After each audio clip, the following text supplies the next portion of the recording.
छोटी सी टॉपिक है bond energy. Bond energy क्या होती है? तो देखिए, जब कोवेलेंट बॉन्ड बनता है, जब कोवेलेंट बॉन्ड बनता है, कोवेलेंट बॉन्ड बना भाई, बनने के बाद क्या होगा?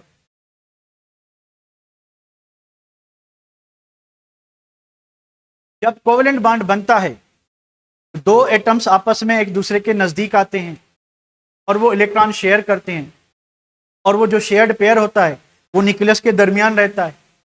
उस शेयर्ड पेयर और न्यूक्लियस के दरमियान अट्रैक्टिव फोर्स डेवलप होती है। उस अट्रैक्टिव फोर्स के रिजल्ट में एनर्जी रिलीज होती है। उस एनर्जी को हम क्या कहते हैं? बॉन्ड एनर्जी कहते हैं। उस एनर्जी को हम बॉन्ड एनर्जी कहते हैं। उस एनर्जी को हम बॉन्ड एनर्जी कहते हैं या नहीं कहते? उसी को ही कहते हैं। ठीक है, तो क्या हुआ, क्या हुआ, ठीक है, ये दो एटम्स हैं, they are coming close to each other. आए, इन्होंने क्या किया, इन्होंने बॉन्ड बनाया, बॉन्ड बना, बॉन्ड बनने के बाद इन्होंने ये पेयर शेयर किया। शेयर करने के बाद इन दोनों बॉन्डेड एटम के न्यूक्लियस ने इस शेयर्ड पेयर को क्या किया? अट्रैक्ट किया। उसके नतीजे में एनर्जी क्या हुई? रिलीज हुई। एनर्जी क्या हुई? रिलीज हुई। ठीक है, एनर्जी क्या हुई? रिलीज हुई। तो कितनी एनर्जी रिलीज हुई? जब दो एटम ने एक कोवेलेंट बॉन्ड बनाया या कोऑर्डिनेट कोवेलेंट बॉन्ड बनाया, तो उनके शेयर्ड पेयर और न्यूक्लियस के दरमियान कितनी अट्रैक्टिव फोर्स डेवलप हुई थी? जितनी ज्यादा हुई थी उतनी ज्यादा एनर्जी क्या होगी? रिलीज होगी। तो जब ये दो एटम आपस में एक दूसरे को अट्रैक्ट करेंगे, इनके शेयर्ड पेयर और इनके न्यूक्लियाई के दरमियान अट्रैक्टिव फोर्स डेवलप होगी, तो यहां से एनर्जी क्या होगी? खारिज होगी, पोटेंशियल एनर्जी। कितनी एनर्जी खारिज हुई है? That energy is called bond energy. तो बॉन्ड एनर्जी को आप दो तरीकों से डिफाइन कर सकते हैं। बॉन्ड एनर्जी को आप दो तरीकों से डिफाइन कर सकते हैं। Energy released during formation of 1 mole of chemical bond. 1 mole of chemical bond, कि जब 1 मोल केमिकल बॉन्ड बने बिटवीन हाइड्रोजन एटम्स बने 1 मोल, तो 1 मोल बॉन्ड बने, एनर्जी कितनी रिलीज हुई? 436 किलो जूल पर 436 किलो जूल पर मोल। तो जब 1 मोल हाइड्रोजन मॉलिक्यूल बनेगा, 2 मोल हाइड्रोजन एटम आपस में जुड़ जाएंगे और इतने सारे मॉलिक्यूल्स में इतने सारे शेयर्ड पेयर होंगे और उनसे डबल क्या होंगे? न्यूक्लियस होंगे। अब ये एक दूसरे को अट्रैक्ट करेंगे, यहां से जो 1 मोल से एनर्जी रिलीज होगी उसको हम कहेंगे बॉन्ड एनर्जी। पहला तरीका यह है कि बॉन्ड एनर्जी को आप इस तरह से डिफाइन करेंगे, एनर्जी रिलीज। अब जितनी एनर्जी रिलीज हुई है, सपोज करें this was the E was the energy release, इतनी एनर्जी क्या हुई थी? रिलीज हुई थी। एग्जैक्टली यही एनर्जी आप ऐड कर दें तो आपका ये जो बॉन्डेड एटम्स हैं ये दोबारा दो एटम्स बन। तो दूसरा तरीका क्या है? Energy required to break 1 mole bond. इस ये जो 1 मोल बना था और बॉन्ड बनने के वक्त जो एनर्जी रिलीज हुई थी, वो एनर्जी तो निकल गई सिस्टम से, तभी बॉन्ड बन गया। बॉन्ड जिंदा रहेगा, दो एटम्स बंधे रहेंगे। अब जितनी एनर्जी निकल गई थी वो वापस अगर हम सिस्टम में दाखिल करते हैं तो एटम्स की एनर्जी बढ़ जाएगी, बॉन्ड टूट जाएगा, वापस एटम्स हो जाएंगे। तो बॉन्ड एनर्जी को आप दो तरीकों से एक्सप्लेन कर सकते हो। The amount of energy released during the formation of 1 mole bond, कि जब 1 मोल केमिकल बॉन्ड बने बिटवीन 2 मोल एटम्स, एनर्जी कितनी रिलीज हुई थी? एनर्जी कितनी रिलीज हुई थी? अब जितनी भी रिलीज हुई थी एग्जैक्टली उतनी एनर्जी अगर आप देते हो तो बॉन्ड टूट जाएगा, और इस एनर्जी को हम क्या कहते हैं? Bond energy. दूसरी बात यह है, ठीक है, दूसरी बात यह है,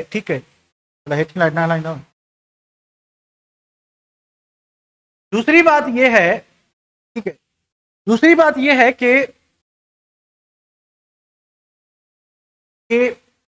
हम इन दोनों में हम दो बातें करें ना, दो बातें क्या करें? Energy release is called bond energy, energy required is called bond energy. इन दोनों में जो most accurately bond energy determine कर सकते हैं वो बॉन्ड डिसोसिएशन एनर्जी कर सकते हैं। बॉन्ड डिसोसिएशन एनर्जी जो है, जनरली जो बुक्स में जो वैल्यूज दिए होते हैं, even though we know that bond formation exothermic, और बुक में रिपोर्टेड वैल्यू आपको क्या होते हैं, नेगेटिव होते हैं, पॉजिटिव होते हैं? कौन से वैल्यूज मिले होते हैं, नेगेटिव होते हैं, पॉजिटिव होते हैं? पॉजिटिव वैल्यूज होते हैं। आप कहीं पे भी अगर हाइड्रोजन मॉलिक्यूल देखेंगे तो आपको सामने 436 लिखा हुआ मिलेगा, किलो जूल पर मोल 436 लिखा होगा, नहीं एनसी पॉजिटिव होता है, ठीक है। आपने देखा नहीं होगा ना, आज देख लेना, ठीक है, कभी बुक खोल के भी देख लिया करें, कभी बुक खोल के भी देख लिया करें। तो पॉजिटिव वैल्यूज गिवन होते हैं, यानी वैल्यू कौन सा दिया होता है, बॉन्ड डिसोसिएशन एनर्जी का वैल्यू दिया होता है। बुक कह रहा है कि ये वैल्यू जो है डिसोसिएशन एनर्जी वाला, ये मच एक्यूरेटली डिटरमाइन कर सकते हैं एज कंपेयर टू फॉर्मेशन, क्योंकि जब कोई केमिकल रिएक्शन हो रहा है तो efficiency of reaction is determined in terms of actual yield. तो एक्चुअल यील्ड में अगर कोई इंप्योरिटी थी तो उसका इन्फ्लुएंस होगा, अगर कोई दूसरी चीज थी उसका भी इन्फ्लुएंस होगा, ठीक है। तो जब प्रोडक्ट बन गई तो उसमें पॉसिबल है किसी इंप्योरिटी का वैल्यू भी जो है एनर्जी एक्सचेंज जो है वो भी शामिल हो। पर जब बॉन्ड बन गया, आपने 1 मोल केमिकल कंपाउंड को प्यूरिफाई किया, सारी इंप्योरिटी से दूर किया, उसका अगर आप बॉन्ड तोड़ते हो तो आपके पास अभी कोई इंप्योरिटी नहीं है, तो आपको बॉन्ड डिसोसिएशन एनर्जी जो है वो ज्यादा एक्यूरेट मिलेगी। इस वजह से बुक्स में जो वैल्यूज मिलेंगे आपको, वो बॉन्ड फॉर्मेशन के नहीं, बॉन्ड ब्रेकिंग के मिलेंगे। और bond formation is always exothermic, bond कमजोर हो या बॉन्ड स्ट्रांग हो, वीक हो या स्ट्रांग हो, भले अट्रैक्टिव फोर्स वेरी वीक हो such as in molecular forces, intermolecular forces, या बॉन्ड वेरी स्ट्रांग हो such as in covalent bond, in every case energy क्या होती है, रिलीज होती है, ठीक है। तो यहां से क्या होगा कि आपको बुक कह रहा है कि it's most easy to accurately find bond dissociation energy as compare to the bond formation energy. तो आपको बुक में एंडोथर्मिक वैल्यूज मिले, ठीक है। अब दूसरी बात पे आते हैं, कई फैक्टर्स की बात करें। अब देखें, दो छोटे एटम्स, दो बड़े एटम्स, अब कोवेलेंट बॉन्ड है क्या या बॉन्ड एनर्जी है क्या, कि भाई ये जो दो इलेक्ट्रॉन हैं, न्यूक्लियस और इनके दरमियान डिस्टेंस कितना है, ये जो शेयर्ड पेयर है इनका डिस्टेंस कितना, अब ये डिस्टेंस थोड़ा है, इसको अगर इससे कंपेयर करें तो ये डिस्टेंस कुछ बड़ा है। तो ये डिस्टेंस है बड़े एटम्स का जो कि कुछ ज्यादा है, और छोटे एटम्स का डिस्टेंस क्या है, कम है। तो ये देखें दो हाइड्रोजन एटम्स हैं, ठीक है, तो बॉन्ड एनर्जी क्या होगी, 436 किलो जूल पर। बॉन्ड एनर्जी का यूनिट जो हम किलो जूल पर मोल और किलो कैलोरीज पर मोल लिखते हैं। अगर आप किलो जूल को 4.18 से डिवाइड कर दोगे तो वैल्यू जो है वो कन्वर्ट हो जाएगा किसमें, किलो कैलोरीज पर मोल में कन्वर्ट, ठीक है। तो अगर छोटे एटम्स, यानी अगर बॉन्डेड एटम्स छोटे होंगे, बॉन्डेड एटम्स बड़े होंगे, तो शेयर्ड पेयर न्यूक्लियस से दूर है, शेयर्ड पेयर न्यूक्लियस के नजदीक है, तो जितना नजदीक होगा अट्रैक्टिव फोर्स ज्यादा होगी, और जितनी अट्रैक्टिव फोर्स ज्यादा होगी एनर्जी ज्यादा रिलीज होगी। तो एनर्जी बताएं कहां ज्यादा रिलीज होगी, इन केस ऑफ हाइड्रोजन और इन केस ऑफ क्लोरीन क्या होना चाहिए, कहां ज्यादा होगी, जितने छोटे एटम्स होंगे शेयर्ड पेयर न्यूक्लियस के नजदीक होगा, अपोजिट चार्जेस जितनी नजदीक होंगी अट्रैक्टिव फोर्स ज्यादा होगी, ठीक है। तो यहां पे जस्ट 242 किलो जूल पर। तो यानी बॉन्ड एनर्जी जो है, बॉन्ड एनर्जी जो है it is inversely proportional to what, size of atoms. तो एटम्स की साइज से इनवर्सली प्रोपोर्शनलिटी है, तो जितनी एटम की साइज कम होगी उतना बॉन्ड लेंथ कम होगी, जितना बॉन्ड लेंथ कम होगी उतना आपका बॉन्ड एनर्जी क्या होगी, ज्यादा होगी। जो शेयर्ड पेयर है न्यूक्लियस को नजदीक होगा, ज्यादा एनर्जी क्या होगी, खारिज होगी। ये बात समझ आ गई कि बॉन्ड एनर्जी पर साइज ऑफ बॉन्डेड एटम्स का क्या इफेक्ट है, आ गई समझ। जल्दी करें, मैं नेक्स्ट पॉइंट पे जाऊं। ओके, नेक्स्ट चीज है polarity. Bond energy is directly proportional to polarity और कहलें ionic character, ionic character ionic percentage कह लें, आर कह लें इलेक्ट्रोनेगेटिविटी डिफरेंस, ये सारी चीजें एक दूसरे से रिलेटेड हैं। तो जितना बॉन्ड पोलर ज्यादा होगा, जितना बॉन्ड पोलर ज्यादा होगा, आयनिक कैरेक्टर ज्यादा होगा, ठीक है, उतना जो है क्या होगा कि आपकी बॉन्ड एनर्जी ज्यादा होगी। थोड़ा सा कंपैरिजन कर लेते हैं। अब एक हमारे पास chlorine chlorine non polar bond है, नो चार्ज नो चार्ज, है क्या कि भाई शेयर्ड पेयर, उसके बाद 2 न्यूक्लियस, यानी शेयर्ड पेयर को 2 न्यूक्लियस अट्रैक्ट कर रहे हैं। ठीक है, भाई हमारे पास HCl है, अब ये न्यूक्लियस और 2 इलेक्ट्रॉन, उसके बाद 2 न्यूक्लियस।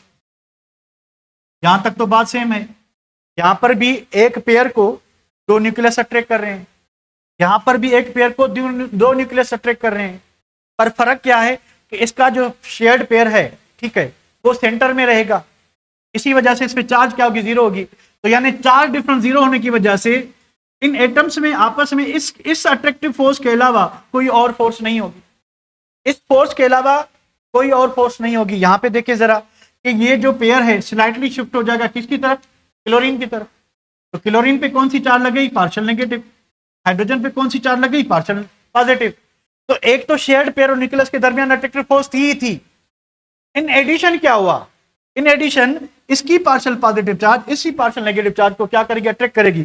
तो इसमें 1 और 2 फैक्टर अट्रैक्टिव फोर्स हो गई, इसमें 1 फैक्टर अट्रैक्टिव फोर्स हो गई, यहां पे नहीं है, यहां पे है।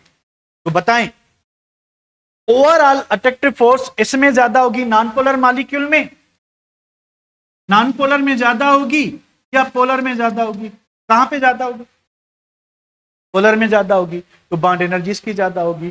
तो अगर आप क्लोरीन की बॉन्ड एनर्जी देखोगे तो ऊपर दिया हुआ है 242, अगर आप HCl की देखोगे तो आपको मिलेगा 431।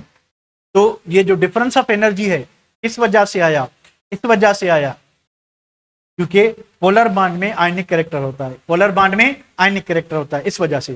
ठीक है बेटा, यहां तक क्लियर है, यहां तक क्लियर है, चलें आगे।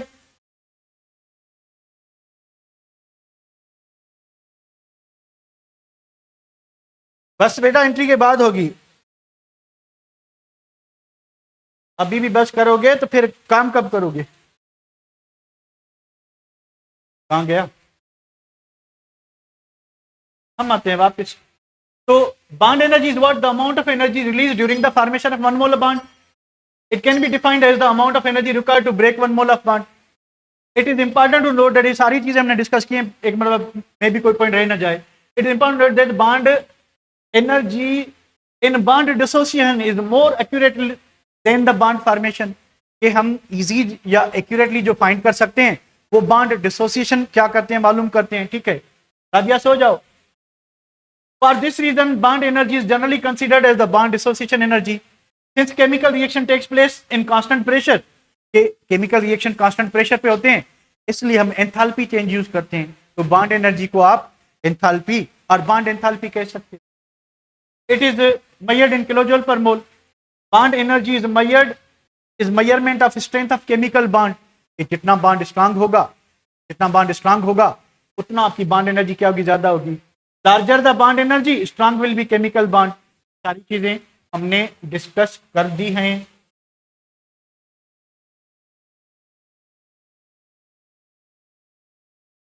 के बाद ये फैक्टर्स हमने डिस्कस किए, फैक्टर्स को एक मरतबा फिर जो है यहाँ पे रिवाइज कर लेते हैं कि bond energy of polar molecule जो है depends upon polarity, electronegative difference, ये सारी चीजें हमने डिस्कस की। ये 2 एग्जांपल भी हमने डिस्कस किए। पोलैरिटी का इफेक्ट क्या है, यहाँ पे देखें इलेक्ट्रोनेगेटिव डिफरेंस जो है, इलेक्ट्रोनेगेटिव डिफरेंस कितना 1.9, कितना 0.9, कितना 0.7, 0.4। तो जैसे जैसे इलेक्ट्रोनेगेटिव डिफरेंस क्या हो रहा है, कम हो रहा है, तो आप नोट करें कि बॉन्ड एनर्जी कम हो रही है।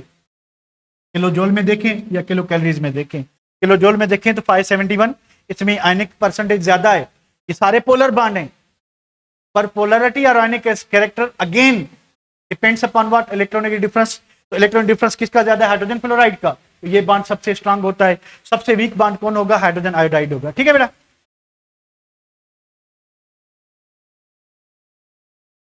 उसके बाद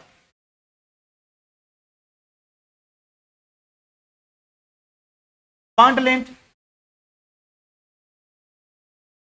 size of the bonded atom. अब देखिए अगर एटम छोटे होंगे तो बॉन्ड लेंथ क्या होगी, कम होगी। बॉन्ड लेंथ क्या होती है, न्यूक्लियस टू न्यूक्लियस डिस्टेंस। तो अगर छोटे छोटे एटम होंगे, मान लें हमने ये भी डिस्कस किया हाइड्रोजन है और ये क्लोरीन है, ठीक है, तो डिस्टेंस जितना ज्यादा होगा उतना एनर्जी क्या होगी, कम होगी,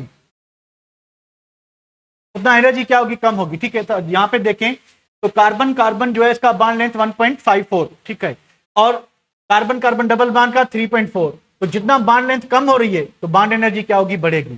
तो बॉन्ड लेंथ जो है, shorter the bond length closer will be shared pair to the nucleus. तो जितना बॉन्ड लेंथ कम होगी, न्यूक्लियस टू न्यूक्लियस डिस्टेंस कम होगा, तो शेयर्ड पेयर पर न्यूक्लियस की अट्रैक्टिव फोर्स क्या होगी, ज्यादा होगी, उससे ज्यादा एनर्जी क्या होगी, खारिज होगी। तो जैसे जैसे नोट करें कि बॉन्ड लेंथ कम हो रही है तो बॉन्ड एनर्जी आपको बढ़ती हुई दिखाई देगी। ठीक है, similarly size of the bonded atom, अगर एटम छोटे हैं, स्मॉल एटम्स हैं, ठीक है, लार्ज एटम्स हैं, तो स्मॉल एटम्स में, ठीक है, शेयर्ड पेयर न्यूक्लियस के नजदीक होगा, ज्यादा एनर्जी खारिज होगी। ठीक है, लार्ज एटम्स में शेयर्ड पेयर न्यूक्लियस से थोड़ा दूर होगा तो अट्रैक्टिव फोर्स कम होगी, तो बॉन्ड एनर्जी भी क्या होगी, कम होगी। ठीक है,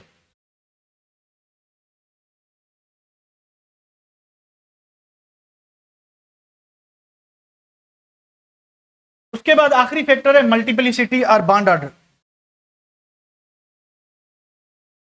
अब देखिए, कार्बन कार्बन सिंगल बॉन्ड है, डबल बॉन्ड है, उसके बाद ट्रिपल बॉन्ड है। अब यहां पे देखिए सिंगल बॉन्ड, सिंगल का बॉन्ड का मतलब यह है कि हमें खाली सिग्मा बॉन्ड ब्रेक करना है। डबल बॉन्ड का मतलब है कि हमें 1 sigma and 1 pi bond break करना है। ठीक है, तो सिंगल बॉन्ड की जो सिग्मा बॉन्ड की एनर्जी है वो तो 347 है। डबल बॉन्ड में दो बॉन्ड है, 347 वाला सिग्मा और 251 वाला पाई, तो कुल मिलाकर हो गई 598। ठीक है, तो जाहिर है 598 ज्यादा है या 347 ज्यादा है। तो ये डबल बॉन्ड जो है क्या कहेंगे हम, stronger than double, single bond, double bond is stronger than single and triple bond is stronger than what. अगर रिएक्टिविटी की बात करते हैं वो और फैक्टर हो जाएगा। रिएक्टिविटी जो है इट इज इनवर्सली नहीं, inversely proportional to what, bond energy. तो वो एक और फैक्टर है, वो कहीं और डिस्कस करेंगे। यहां पे क्या बात थी कि जितना मल्टीपल बॉन्ड बढ़ेगा, मल्टीपल बॉन्ड बढ़ने से क्या हुआ, बॉन्ड लेंथ कम होगी। क्यों कम होगी, देखिए कार्बन कार्बन की जो बॉन्ड लेंथ है दैट इज 1.54 एंगस्ट्रॉम, इसकी जो है 1.34 एंगस्ट्रॉम। यहां पे एक क्वेश्चन बनता है, वो मैं आपसे पूछता हूं। यहां पे देखें फर्क क्या है, सारे कार्बन एटम्स हैं, साइज तो सेम है, सारे कार्बन एटम्स हैं, साइज सेम है, फिर क्यों बॉन्ड लेंथ कम हो रहा है और बॉन्ड एनर्जी बढ़ रही है। फर्क क्या है, देखें in single bond, single bond में क्या हुआ है कि न्यूक्लियस के दरमियान, न्यूक्लियस के दरमियान दो इलेक्ट्रॉन है। डबल बॉन्ड में क्या हो रहा है, carbon carbon single bond, double bond में ये हो रहा है कि न्यूक्लियस के दरमियान 4 इलेक्ट्रॉन। ठीक है, अब ट्रिपल बॉन्ड में क्या हो रहा है, कार्बन कार्बन ट्रिपल बॉन्ड में क्या हो रहा है, ये था डबल बॉन्ड, ट्रिपल बॉन्ड में ये हो रहा है कि न्यूक्लियस के दरमियान 6 इलेक्ट्रॉन। तो magnitude of charge, magnitude of negative charge between the nucleus बढ़ रहा है, magnitude of negative charge between the nucleus बढ़ रहा है। तो ये अट्रैक्टिव फोर्स कौन सी है, कोलम्बिक फोर्स है। तो मैग्नीट्यूड ऑफ अपोजिट चार्जेस बढ़ रहा है, साइज सेम है यानी रेडियस सेम है, हमें अज्यूम करें radius carbon to carbon same है, पर बीच में अपोजिट चार्जेस बढ़ रही हैं, तो अट्रैक्टिव फोर्सेस बढ़ेंगी, उससे बॉन्ड लेंथ क्या होती जाएगी, कम होती जाएगी। While moving from single bond to double bond, bond length decrease हुई, double bond to triple bond, bond length क्या हुई, डिक्रीज हुई। Is it clear, is it clear. एक छोटी सी चीज है वो कर लेते हैं, बॉन्ड लेंथ के बाद आप छुट्टी करें, सफर भी आ जाए जब तक। तो ये फैक्टर थे किसके, ये कुछ वैल्यू मिलेंगे, सिंगल बॉन्ड इतनी एनर्जी, डबल बॉन्ड इतनी एनर्जी। ठीक है, ये